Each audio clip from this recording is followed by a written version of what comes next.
Brano per eccellenza più conosciuto della tradizione gospel si intitola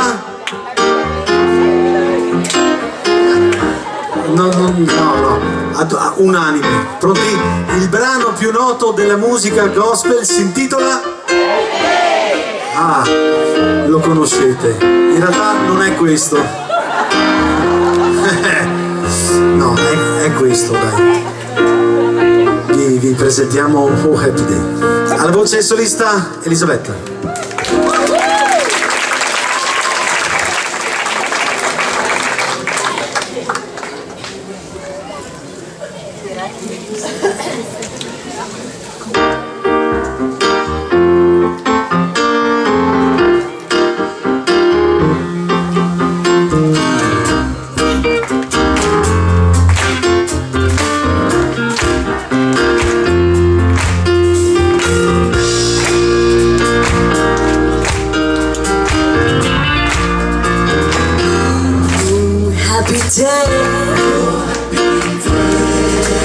Happy day,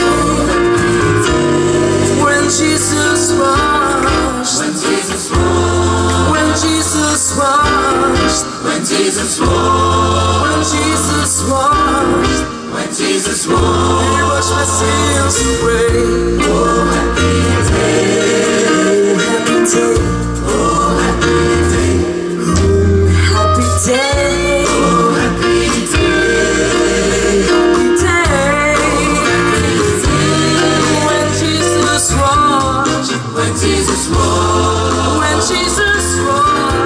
When Jesus washed,